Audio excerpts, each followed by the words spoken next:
Hey everyone, welcome. This is our December meeting, our last meeting of 2021 for Women IT Pros for the US call. And today we have effective storytelling with data with Nacho Chornesky, who's going to tell us about some really cool stuff she's been doing inside of Microsoft, but stuff that anybody could do, whether you're inside or outside of Microsoft. And so what we want to do is kick things off with a little bit of an introduction. We may have some people who join us later, so if we have people who come in afterwards, feel free to reintroduce yourself just to kind of keep things going here. And I'm going to throw mine in the chat window.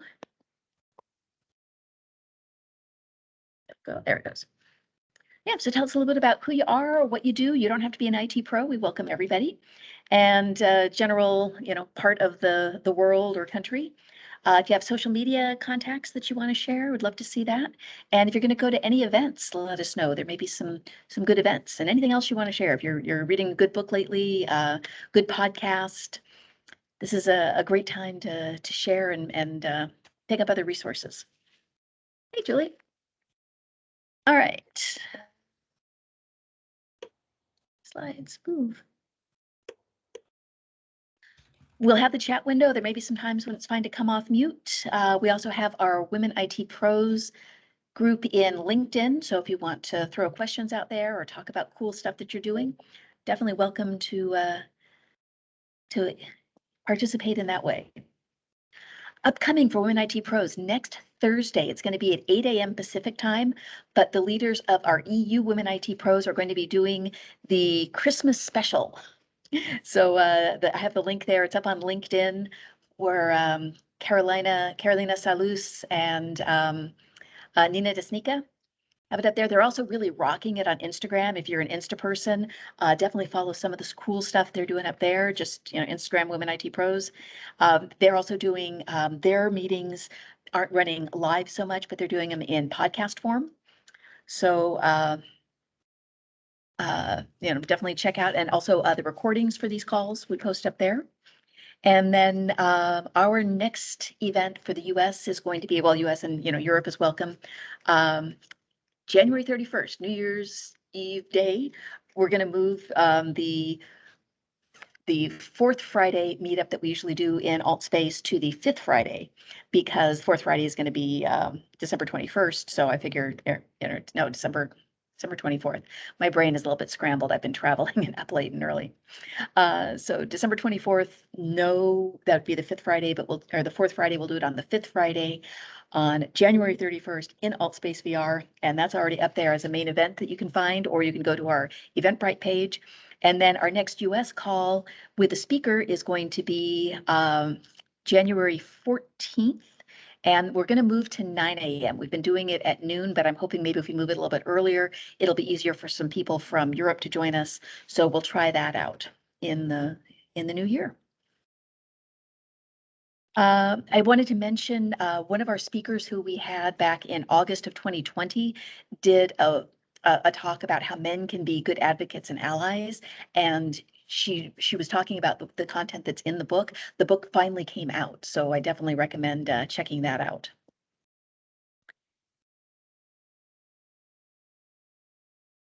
We do have a survey. I'll put the link in the chat window. And, please give us your feedback in that survey. If you have to go early, make sure you go and check out that page so you have it before you forget. And then I do want to say that even though Women IT Pros, I work for Microsoft and our speaker happens to work for Microsoft, but this is not a Microsoft specific initiative here. Everybody's expressing their own views, speaking as individuals here, and just trying to support women in the IT space. So, Nacho. I met Nacho when I was interviewing her to join our team, and I have to say it was my favorite interview I have ever done. She walked in, she says, "Hi, I'm Nacho," and I'm going, "Wait, Nacho?" Because I was expecting Natasha, but her alias is Nacho, and we just had the best talk about some books that we'd read, and I just knew like within 3 minutes that we needed to hire her. So she's not on my team anymore. She's gone on to other things. I've gone on to different things. But she's been doing this really exciting initiative, and so I just saw about it both from our team, and also I'm hearing about it from other places within Microsoft, because she's really making an impact with how she's helping people with their storytelling with data. So she's a former school principal. It's great to see her in principal mode. She is a horsewoman. She is just one of the most dynamic and exciting people that I've ever met. So I'm just really thrilled to bring Nacho. And do you want to go ahead and take presenter, or do you want to just start sharing yourself there? I'll start sharing my screen. And Kathy, right back at you, sister. Let's see. Well, let me know when you can see my screen. Okay, fantastic. Can everybody see okay? Mm-hmm. All right, so that was an awesome intro, Kathy. I'm going to just share a little bit more about myself because I think it really is a telling part of why I started this group called Your Voice at Microsoft. So I've been at Microsoft for 8 years.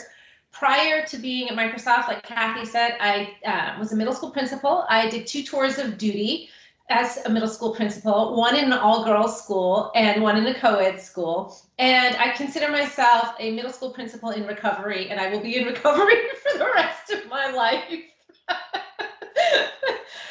But the good news about all of that crazy middle school experience is it was the best preparation ever for Microsoft. And people ask me about that a lot. They say, that's so weird. You were a middle school principal and a teacher, and now you're at Microsoft.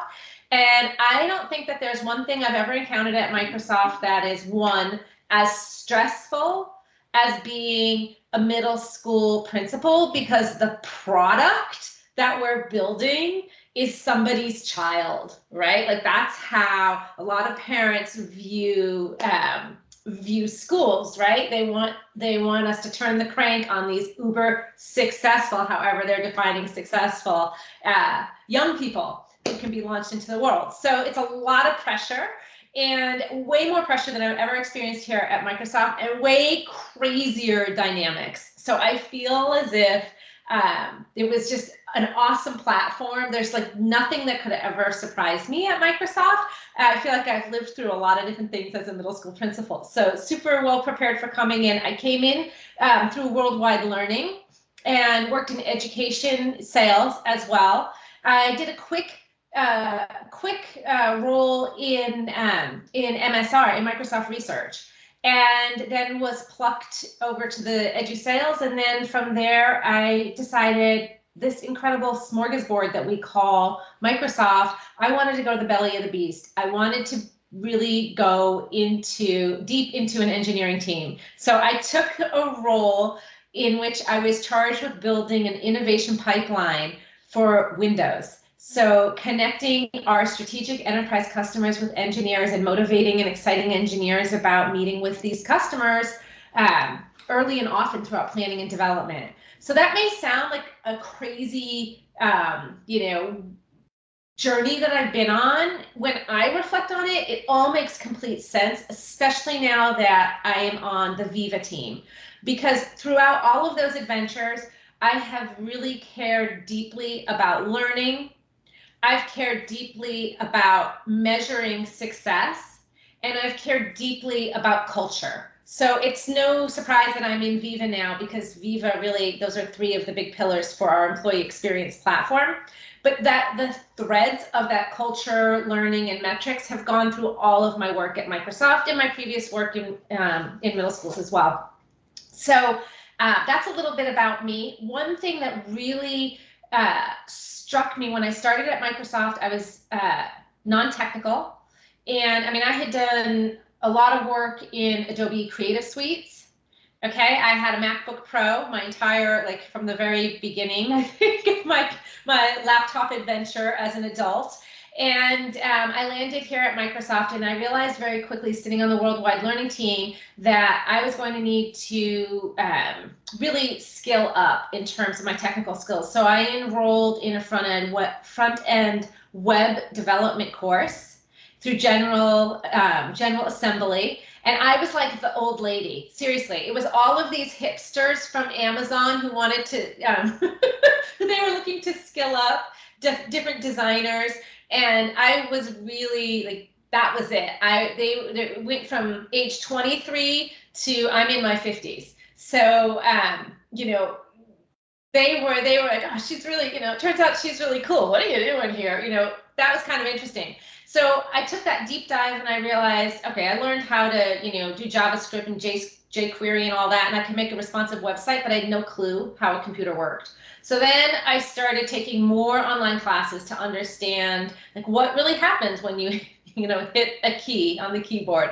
And over time, I didn't tell anyone because I was terrified. I was absolutely terrified, that I would fail these classes, I would stink at it, I would hate it, all of these negative things, right? Here I was mid-career, non-technical, I'm trying to learn all of this stuff. So I just zipped it. And if you can imagine, I'm sitting on the Worldwide Learning Engineering team and I'm not asking for any help or anything. I get an outside tutor. I'm doing like 20, 25 hours of work on top of I'm a new Microsoft employee. And I'm trying to skill up because those skills were currency. I knew it. I knew if I could understand the language and if I could just figure a couple things out and understand a little bit more, that it would change my trajectory at Microsoft. So sure enough, one day I was in a meeting and somebody said it was going to take 21 days. The SLA for cloning a web page was going to be 21 days. And I, raised my hand and I said, well, I'm horrible at HTML and CSS, but like I could bang that out on a Saturday morning.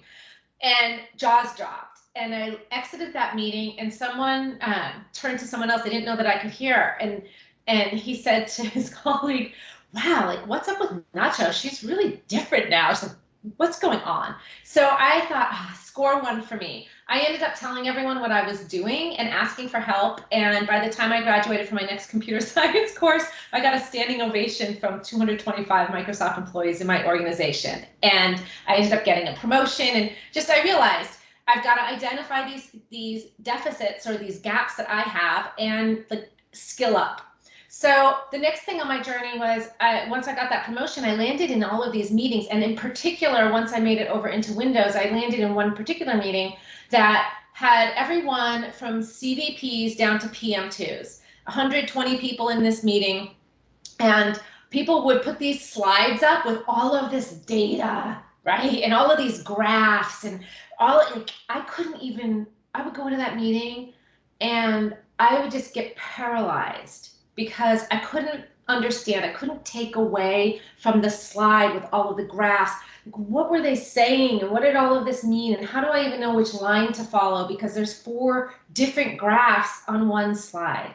And I realized very quickly that not only is that an expensive meeting to have 100+ people there, but I'm not the only one. I know from teaching that if I don't know something, I don't understand something, at least 1/3 of the people in the room feel the same way. So now I'm shut down. I can't contribute to the meeting and I can't get anything out of the meeting. And I'm spending 2.5 hours once a month in this meeting. Multiply that out by 30 to 40 people at least who are in the same situation. So I decided I had to take my learning into my own hands again, and that working with data and presenting data, maybe I needed to get better at that. And that was another currency that I wanted to have in my Microsoft wallet to get just so I could have a better experience and so that more doors would open for me. So I started this group called Your Voice. It was originally targeted for women, and I worked with, there was a CVP, now I think he's in Windows, Michael Wallen. I asked him if he would be sort of an executive sponsor, help me get this thing off the ground. And I shared with him why I wanted to do this and what I wanted to do. I wanted to create a safe space for women to come together to work on their currency, on their data storytelling skills. And he said, Nacho, that's great. A, you don't need my help. And B, this has nothing to do with being a woman. I can't tell you how many people come in and present to me and it's really problematic. Like, I'm a CVP and I don't need to know the sausage. I need to know the problem and the solution. And if I have a question about how you got to your solution, I'm going to ask you, so be prepared. But I have to context shift so fast, and people get stuck in the weeds and they never even make their point. So if you do one thing for me, will you please help people make their point? So I said, I got that. We'll work on that. So I rolled out Your Voice just sort of through word of mouth. I know Janie participated. People come and go all the time. We're a little over a year into it. I have had a core group of 5 people who have really stuck with it. We've had over 50 people come and go and have us help work on their presentations. So today, what I'm going to do is I'm going to share with you some of the slides, some befores and afters, some tips and tricks. What I think is most important is I'm going to share the resources that you can use immediately to start, putting that currency of data storytelling into your wallet at Microsoft. So my hope today is that you'll leave and you'll say, wow, this is something that I can do. I understand it takes a lot of time, and that's where we see a fall off in your voice, because there are a lot of cultural aspects of storytelling with data at Microsoft that can really get in the way of the work that we do. So we actually do a lot of work around that as well. But for the folks who are willing to put in the time, whether it's for one presentation or maybe you're a frequent flyer and you keep coming back, we just keep getting better and better and better. And it's really been an empowering and amazing experience for me. I was telling Kathy before you all got on the call, it's like really what keeps me going. Like, I love my new role in Viva, and I really love your voice. Like, if I could do this full time, I would do it. So there's nothing I'm going to share today that is like things that all of us could not do. We can do everything that I'm going to show. Like, it's so within our grasp. It's just a matter of carving out some time. And that's where your voice, at the very least, you know that every Thursday from 8:35 a.m. Pacific time to 9:30, you have time to work with people who are from across the company, who are going to tell it to you like it is, and they're just going to help you get better, and you're going to help them get better. So let's go on this journey, and yeah, let's have some fun. You can feel free to come off of mute and interrupt me at any time. We're an intimate group. I love that. And here we are. So I'm going to introduce your voice. I'm going to share some examples of work. A lot of this is, it's either tented or, it's under what we used to call in private school, extra secret double probation. when you really got into trouble and you couldn't tell anyone, right? So I always think about these tented projects as, it's just like extra secret double probation. Don't let anyone know that you're on probation. Don't share the content. So I had to blur a lot of information on the slides, which makes them very less appealing, but I think you'll still get the idea. I'm going to give you some tools you can use immediately, and I'm going to encourage you either to join Your Voice, my Your Voice, or we've had spin-offs where people have said, oh my gosh, I want to do this, but I want to do it just for the people who present in our monthly MBR, because our monthly MBR needs a lot of help. So I'm with you. So Your Voice is a group that's super informal, super safe space. We meet once a week. We spend time working on each other's projects. We have a few core resources that we leverage. I'm going to share those with you today.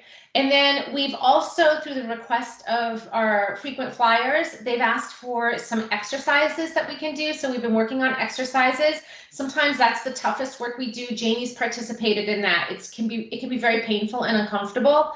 And from what I've been told, people learn from it. And when I say it's painful and uncomfortable, it's because it's not always comfortable to put your work out there and have folks say, well, did you think about doing it this way? Or we could do it that way. Or if we're working on an exercise together, we get into all of that compromise and sacrifice. So it can be definitely a creative, safe space. And also it requires everyone to be vulnerable and give it a shot.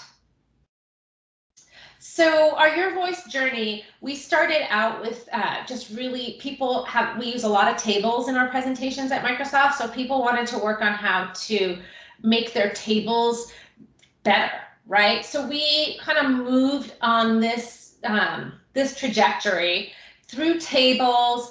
We get a lot of ugly graphs, like from ugly tables, we went to ugly graphs and inappropriate graphs. And when I say inappropriate, I mean, we learned later, oh my gosh, there's a much better graph we could have used, right? So we're always learning. We've really pared things down, and you'll see that in some of these examples where we've said, okay, let's get rid of all the noise and just have a really simple graph. Things don't have to be complicated. I'd say right now where we are as a team, we've got some good graphs, and we're really working on those stories. We've taken a lot of data actually out of the slides, and a lot of the information goes into the talk track. So we've got folks who like to come and just rehearse a talk track with us. And I'll talk about, as I go through the examples, I'll share with you the resources that led us to that.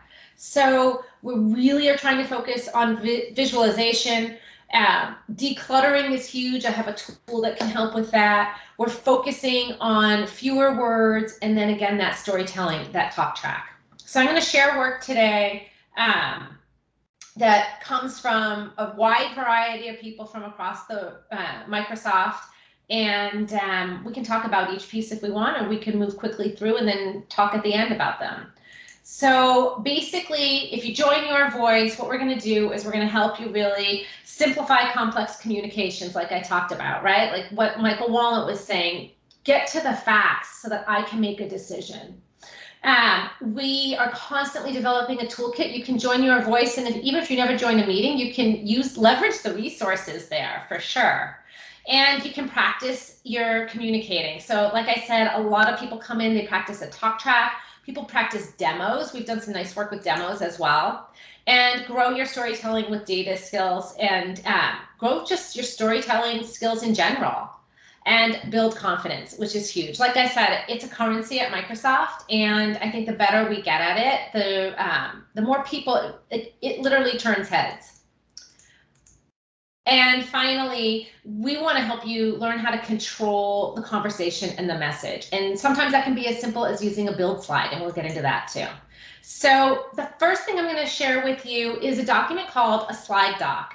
And we learned about slide docs from Nancy Duarte, who is somebody that actually Satya's communication team hired her to help them prepare better storytelling presentations with data for Satya. And if the next time you attend one of Satya's town halls, pay careful attention to his slides and count. You can count the number of words on the slides, or you could count the number of numbers on the slides. You're going to notice that there's not a lot of data on those slides. There's very select and pointed and targeted and strong signals, one signal per slide, but it's very much pared down, which is very different than the meetings that I sit in, where I feel assaulted by all of these graphics and everything that cause me to shut down. So a slide doc is a document that was designed by this woman, Nancy Duarte, and let's get into it and I'll show you. So a couple of tips as we go into slide docs.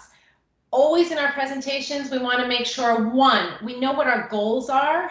And that may sound really simple. That may sound third grade. I've got a great worksheet for that. And people often say, oh my goodness, this is like third grade. And then they ping me later and they say, oh, can I get a copy of that? I want, I want to share. I just went through this with my manager. 3 times I've offered the worksheet called the Big Idea Worksheet. And 3 times she's been, like it had just, nah, I'm not interested. And then we just did it as a team, and she said, oh my gosh, that was amazing. I've totally changed my presentation. So we want to make sure we have clean goals, that we're driving visibility, and no matter what our goal is. If we need to really push for consensus, we want to make sure that we're providing the information for people to grab a hold and build that consensus. And if we need someone like a CVP to make a decision, we want to make sure we present the information in a way for them that they can make that decision quickly. You got to know your audience, and the Big Idea Worksheet will help with this. Like that meeting that I described where I had PM2s to CVPs, I had to make a decision when I was presenting in there. Who do I need to target? Who is the person who I need to land my message with without fail? And I had to block out all of the others, right? Because I can't, the PM2 may need different information than that CVP. So I really had to ask that tough question. And that is one of the toughest things that we do in Your Voice is we ask people, well, who's your target audience? What's at risk if you're that person that you've called to, or those people, those leaders that you've called to, or whomever the audience is? Maybe it's PMs because they're the implementers. If your message doesn't land with them, what is at risk? right? And what are the benefits? What's in it for them? So as we're crafting these messages using our Big Idea Worksheet, it's all on the template and it's super helpful. So we want to up level to the highest decision maker. We want to assume that they don't know the obvious. You got to remember what Michael Wallen said. He has so much context shifting in the course of a day. He's got to have enough information so that he can hit the ground running in that meeting and hopefully make a decision right there on the spot. You've got to speak to what they care about. And we've got to start with less. We really have to whittle down, like this whole notion of we have to share all of the sausage and how we got there. We don't need to do that. We've just got to give them the information they need. I'm going to pause. Let me get through tip 3 and then I'll pause. We need to empower folks to create an informed conversation, and that starts with us as the presenter. So many times I've been in presentations where all of these, and I'm like, I've never met an idea I don't like. So I'm guilty of this, right? Sometimes I'm the most egregious audience member, like I'm an egregious offender in the audience out of everybody, right? New ideas in a live presentation can really derail your narrative. And if you only have 15 seconds or a minute or 3 minutes or 5 minutes or one slide, whatever the rule is in the meeting, you want to make sure that you're guiding that conversation. So this document that I'm leading up to, the slide doc, can help with that. We want to minimize all of that, the derailing of the conversation with all of those random asks, right? So it's going to help with that. We want to make sure that everybody's got access to the same information at the same time. And with a slide doc, even though we're going to send it to them ahead of time, we're going to make the assumption that at Microsoft, we may be on a team in which reading something prior to a meeting is not part of the culture. So in this slide here, and again, I apologize that I had to blur, but I think you can get the idea. We took a 6-page document that's so super text heavy, and we used the template provided by Nancy Duarte. I'm going to give you the links to all these templates to build out this slide doc. So it was super, super accessible for many reasons. One being it has this great table of contents that you can just, everything's linked. So you can, remember, if you're that CVP who just needs a certain information, that person's going to know exactly where to go when and if she pre-reads, right? She'll know exactly where to go to get her information. If she doesn't pre-read, we're going to give time in the meeting for everybody to read. So we took this heavy text filled, just like what we talk about being, it's like oppressive. It's not inviting us into the document. We added the color. We added a lot of white space. We culled to the essentials. And now suddenly we have a document that people are excited to read. And so let's get a little bit deeper into that. Did it take time? It took a lot of time. It took a lot of time for us. It took less time for our audience to read the document, absorb the document, level set, and be prepared for an engaging conversation that the presenter was going to lead. That took a lot less time versus reading this heavy 6-page document. However, the preparation of that first slide doc it takes a lot of time because it's a new format that we're not used to. It's like a new modality. It'd be like making your first video, right? It takes longer than you think. So best practices for slide docs: ruthlessly edit 1 point per slide. And we're going to get into this when you see the glance test that I'll give you the link to. We're always looking for 1 signal per slide. Send the slide doc the day before your meeting. We love that. That's something like at Amazon. People who work at Microsoft, who used to work at Amazon, say, oh yeah, this is just part of what we used to do. Okay, it's not necessarily part of our culture here. So we like to send it and give folks that opportunity to read ahead of time.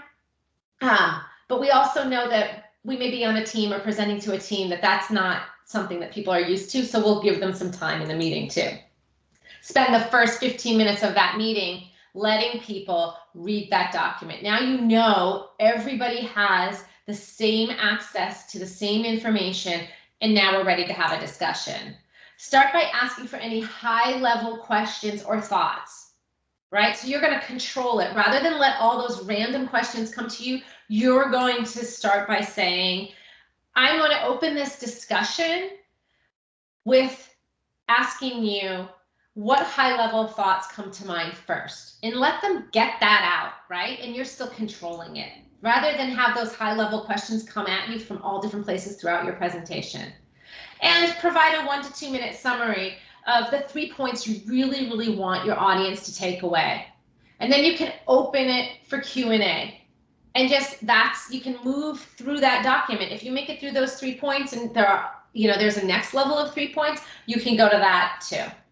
And finally, don't be afraid of silence, right? Like, I know when we're presenting, silence can feel really brutal. 15 seconds, even 5 seconds can feel like a minute. Start to just tell yourself, I'm going to get comfortable with silence. If you have to, make your shopping list in your head. Seriously, like, while you're just letting the silence sit with the audience, it's okay. Because what you're doing is you're saying, I'm creating space for you to contribute to this discussion. All right, before we go on to the next one, I'm going to open it up. Any high-level thoughts? Now you know some of my tips and tricks here, but let's open it up and see if folks have anything that they'd like to share, if things are resonating or questions they may have, or adding on to some of the ideas that were shared.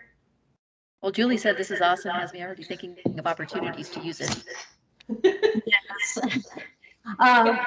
And I am, and because I realize I'm telling stories to customers. Now you're talking a lot of data, and we don't necessarily, I'm not using data, I'm using maybe, I don't know. So I guess this compared to a training, like, I'm still processing it all. Yeah. Like, how does that relate to, because I know what you mean about these meetings where they have all this data and all this stuff. But that's not typically what I do. However, I do lots and lots of presentations. Yeah. It's teaching moments. And I think this is completely relevant because we have terrible slides with way too many words on them. And I've complained about that from the beginning. But anyhow, I'll keep thinking, and this is Julie, what I want to say is I think you're ahead of us, or ahead of a lot of people at Microsoft who think that telling a story with data means having a lot of information and graphs and numbers and tables on a slide. What's interesting, I'm going to see if I have the book right here. This book by Nancy Duarte, Data Story. I was listening to an interview with her, and in it, like, I'm just going to flip through and you can see. She said the surprising thing about writing the book Data Story, which is all about tips and tricks, many of which I've already shared here. She's the slide doc woman. The surprising thing she said was, I finished that book and then I counted the number of, quote, data graphs or illustrations that I had. And I think I only had 5 or 7, and most of those were given, were in the chapters where I'm sharing somebody else's presentation, like Steve Jobs' presentation. She said she surprised herself. And I think that's where you're going. Before you can give a presentation to customers, you have processed data. You have a lot of data at your fingertips, but that's not what you need to get your message across. So when you tell me you're not dealing with data, I argue, I say you are dealing with data, you know your audience, and you're going to make your presentation, like, if you have something that has influenced why you're sharing something with a customer, that is backed by data. So don't discount yourself. I actually think you're ahead of the game, and I don't think that because you were dealing with telling stories with data that it always is going to look like lots of numbers, right? Or tables or illustrations. It doesn't have to. Thanks. This next one I'm going to share with you is what happens when a teammate gives you something like you have to co-create, and it's like Venus and Mars. So on this one, just some tips and tricks, and we've all been there with a teammate where we're working under a tight deadline and we've got to communicate we've got to do this presentation together and figure out, land on the same page. So take the time to understand your teammates' main objective. Like if someone's, especially if they're just handing it off to you, like, Nacho, here's my thought, blah, blah, blah, blah, blah, blah, blah. I need you to go in and like, you have no authority, but you've got to influence these key stakeholders for me for this reason, or for the team for this reason, or the business needs X, Y, Z, and I need you to go do this. So really drill down and take that time. Again, the devil is in the preparation, right? Understanding the person's main objective. Try to translate their words into graphics. And I actually force myself to sketch now, and I do it with pencil and paper. Sometimes I do it on my device, but more often than not, I just grab a piece of paper and I sketch.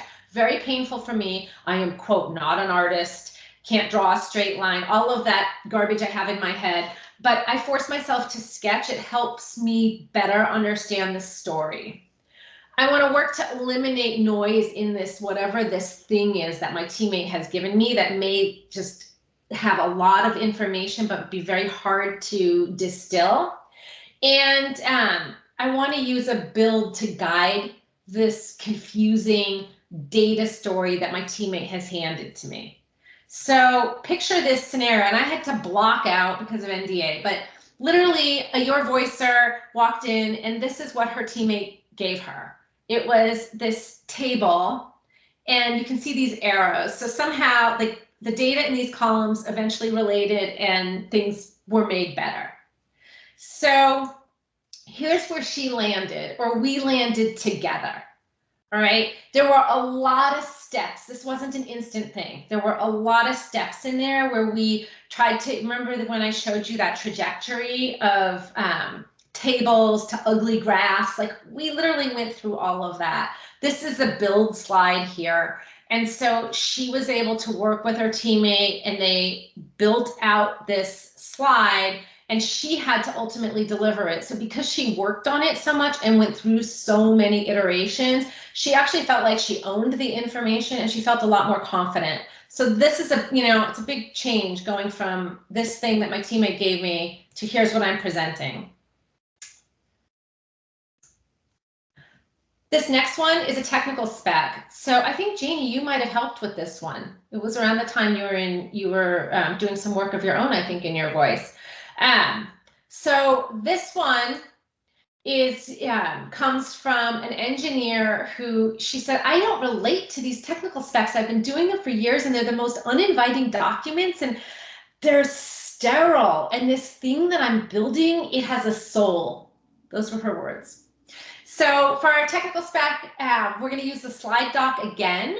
Another great format. Remember, it looks like it fits into PowerPoint, but it's very, it's got all that white space and it's got graphics and way fewer words. So some of the aspects of the spec are going to stay the same. She took a deep dive on design. She said, I'm not a designer, but we have a frequent flyer in your voice who is a designer. So we all have had many crash courses on how to use color, white space, grids, fonts, all of that. She experimented with colored text to communicate her core ideas and visually engage the reader. So like over these iterations, this document, it went from being sterile and uninviting into something we were all really excited about, actually. And remember, we're coming from different parts of the company. She says, slide docs are just more engaging. They invite the reader in, and there's a little bit of mystery with them as you go through the document. She also loves that she uses it as a leave behind.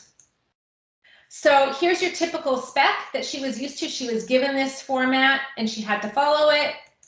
And this is all of her hard work. This is her slide doc.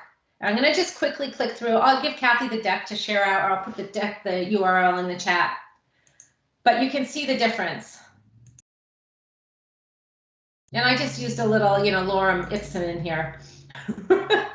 Since it was extra double secret probation content that can't be shared. But you can see the document breathes, and because of that white space, like I'm in it. I'm in this document. I don't feel overwhelmed.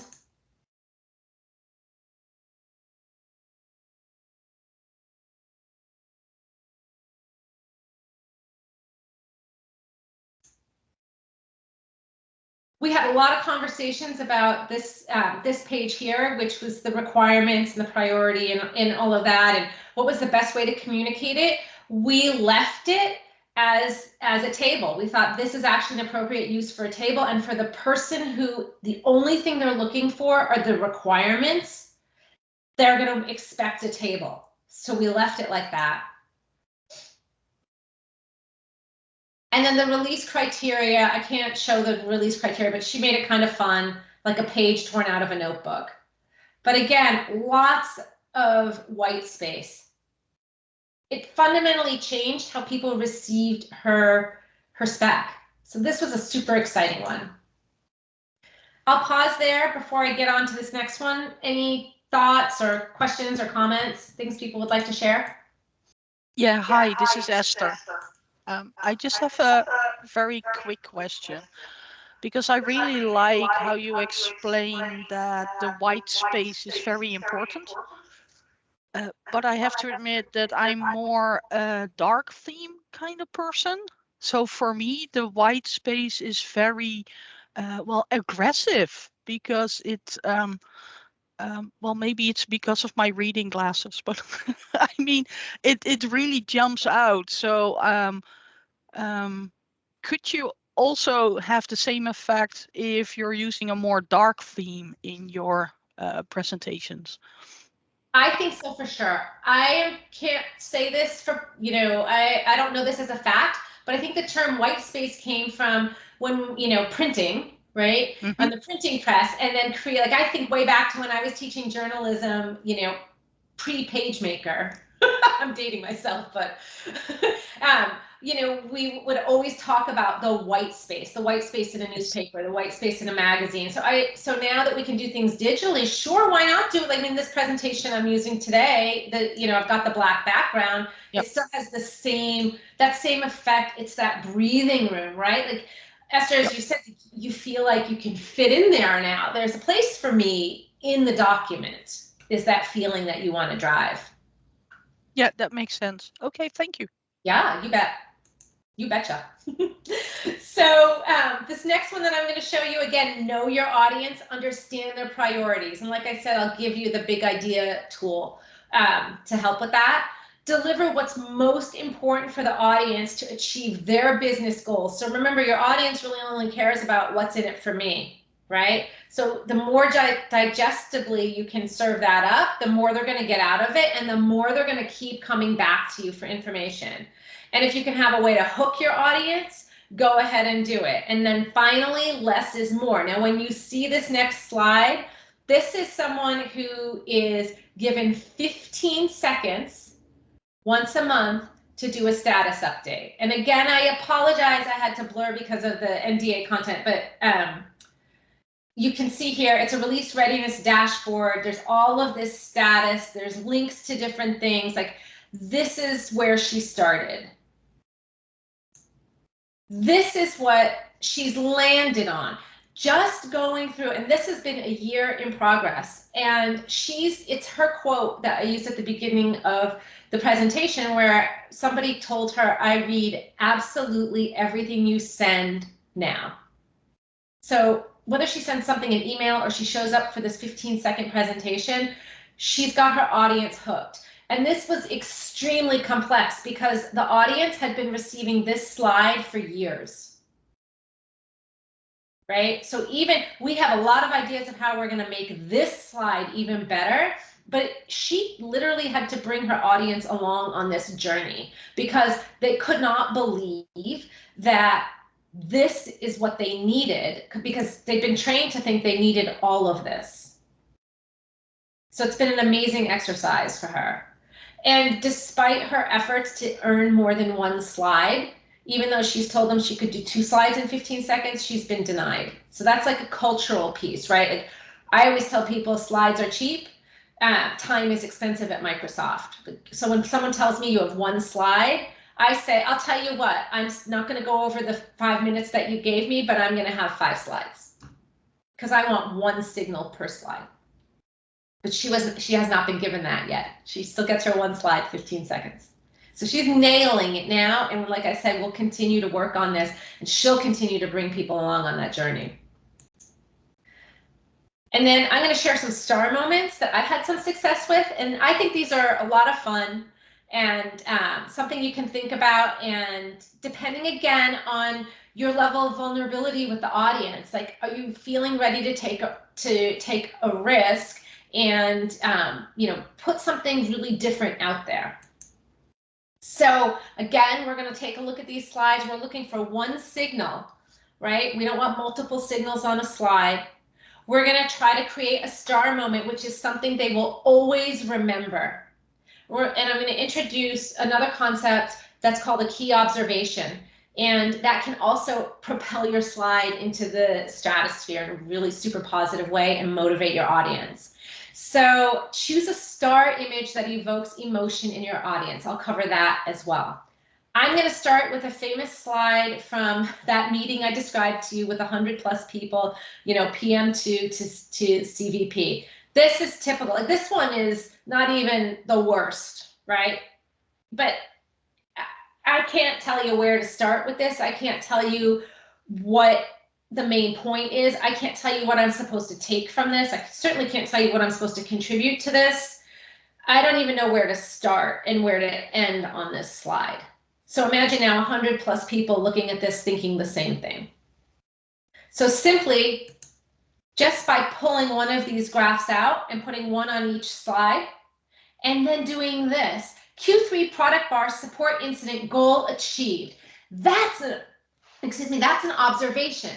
This goes back to, now I'm blanking on, was it Esther or Julie who works with customers? Someone on this call is customer facing. Yeah, I'm customer facing.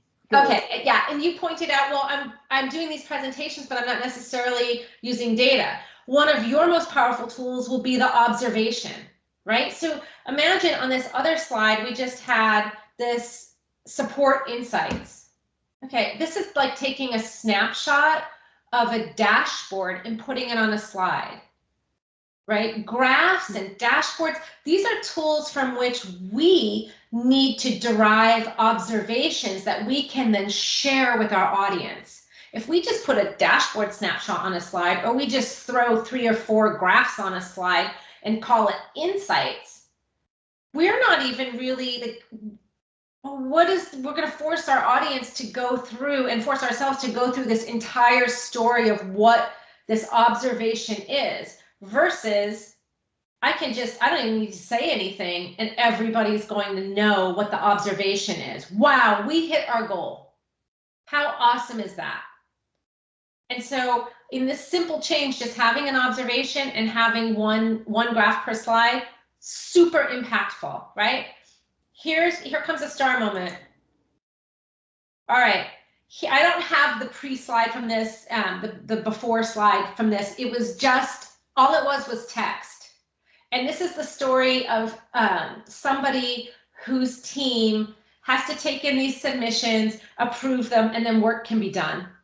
And he shared with us, he's like, I don't want to be negative, but I got to tell you, we have so many problems. We're only getting 46% of our submissions approved. It's insane. It's taking more than 2 months to get this work done. So we took all of his words that he had on the slide, we put those into a talk track, rehearsed it with him, and we let him show up. He was concerned. He said, I don't want it to feel negative. And we were all kind of scratching our heads like, okay, but we're only at we've got an F. It's 46% of the submissions are approved. And so we worked on that, the observation here, or the call to action, accelerate, influence, and transform our vision. Like, that's what he wanted his audience to walk away from. Like, really crummy that we're at 46%. Let's all come together and let's accelerate, influence, and transform. And Nancy Duarte in this book, again, she has amazing, she has these verb lists, just choosing action verbs to get your audience excited can make a difference. So he went into this meeting. The cool thing about this was he was so worried about getting it being negative. They all said, all right, we get the 46%, but we want to talk about, let's get into the problems. We need to understand all of the details. Do you have the data that tells us exactly why all these tickets are taking so long? And he said, you know what? I don't have all of that data. I can tell you kind of the highlights and what I think is happening, but I don't have the tool that can tell me precisely where the submission is getting stuck. And so his key stakeholders said, we need to fund you to have that tool built. Boom. So where he was so worried about something being negative, they were actually, they grabbed hold of it. They got excited and they said, oh my gosh, this is a problem. We do want to accelerate, influence, and transform. We want to do it together. Before you ever even asked for money or knew you needed money for a tool, we're going to fund it for you. Pretty cool outcome. We've got a few more minutes. I want to do some more star moments. Here's one that I used. Super simple. I just followed what Michael Wallant said. I was spinning up this new Viva customer connection program. And Viva is a product that's comprised of existing products plus new solutions at Microsoft. All of those existing product teams, like ODSP, they already have a rhythm of the business. They have their own communities to engage with customers. In fact, in some cases, they felt really uncomfortable that I was starting a Viva customer connection program. So I didn't have any buy-in at all. And I was actually, like, in my mind, facing this mountain, like this wall almost, of people people feeling fearful. If she starts the Viva customer connection program, what's going to happen to my program? I have a great program, right? They were feeling fearful, which, you know, I never make a good decision if I'm in a fearful spot. So I doubt that other people do as well. So I heard from the customers were just so confused. There were 4 Viva modules, but if they wanted to engage with engineering, they didn't know who to call or communicate with or how to get a problem solved or just even who to reach out to. It was very confusing. So I stated the problem concisely, and then I just let this image sit there. Remember, let silence be silence. And so I did I counted 1 hippopotamus, 2 hippopotamus, 3 hippopotamus. I counted to 5. It was very scary. And then something happened in the chat. The first person said, oh my gosh, it's that woman with the phones. Like, that's us. That's what we're doing to our customers. I totally get it. Then someone else said, I'll never forget this image. Like, they literally said that. And I had people right there at that point, just from choosing this powerful emotional image, they related. They were like, this is horrible to be that person, you know, with trying to figure out who to talk to solve the problem. I went through a lot of images before your voicers landed on this one. I originally thought it was like the old school operator plugging in to connect people. I landed on this woman, 4 Viva modules, 4 phone receivers. People still talk about that slide. And you know what? I've got buy-in from my key stakeholders, even the toughest ones. And it sounds silly, but this slide was a huge part of my success. Then I talked about the impact. I landed with, we've got a really high potential for customer DSAT here, which is something nobody can disagree with. And then I gave my proposed solution. I'm going to pause us there because we've just got 4 more minutes. I'll quickly go over your voice logistics. I actually need to update this slide because, oh no, we're good. Thursdays, it is updated. We used to have a PM session, but we're down to we didn't have high attendance in the PM, so we just kept the AM. Oh, there it is. That's what I need to update. So I apologize for that. Books we use, Data Story I showed you. Steve Wexler's The Big Picture. We're starting to use his work for a deep dive on dashboards. So many of us are working on dashboards. Storytelling with Data is a website that we use. Duarte.com. Data Revelations is the website of the guy, Steve Wexler, I just mentioned. You can join us, and I'll give you the link to the team to do that. I'm going to share with you the Big Idea Worksheet, the glance test, the slide docs, and the star moments. So Big Idea Worksheet is going to help you narrow down your target audience and your big idea in order to motivate that audience. Your glance test is going to help you get rid of the noise on your slides and just focus on that one signal per slide. Your slide doc, that's a free template that you can leverage if you want to create that space and you want to have this pre-read and you want to have a document that can be left behind and you want everyone on the same page and you want them to feel invited into it, slide doc. And then star moments, just some good tips and tricks for creating those. And I'm going to pause us there and go off of share and pull up the URLs. And we've got a couple more minutes. I'd love to hear from folks. What else? Like, how is this resonating? And are there some things you think you could use or things that you need that I didn't address? Yeah, this is Sandy. Hi. Thank you so much for your presentation. It's really nice to see you again. I'm new to Microsoft, just joined in June. And so for me, this is really, really valuable, like invaluable, honestly, because I am responsible for doing quite a few presentations and just kind of starting. I have actually one next week. So I'm definitely going to look at some of the information online, but it's very often that I'm presenting to either, director, GM, or CVP level. So it's really important. I already kind of do know, I guess, intuitively to keep it brief, but having, kind of great examples is just perfect. So I love this. Oh, good. Good. I'm glad that's helpful. Yeah, you can put as much as you want in the appendix, have as much as you want in your back pocket, but you only need to give them what they need, right? Yeah, perfect.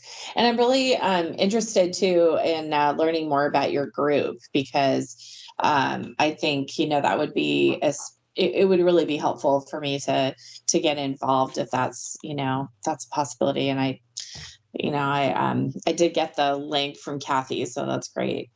Awesome. Well, that'll give you the link to the presentation that Natasha did internally for Microsoft people. Okay. But I don't know if it has the link for people to join to get the. I'm going to share that as okay. I just don't want to be looking around and going through. I want to focus because we only have a couple minutes. Yep. As soon as we hang up, I'm going to put that link in. I just shared all of the other resources. And once you can sign up for Your Voice. All the resources that I shared in our chat are there on our resource tab. Even if you never make a meeting, leverage the resources.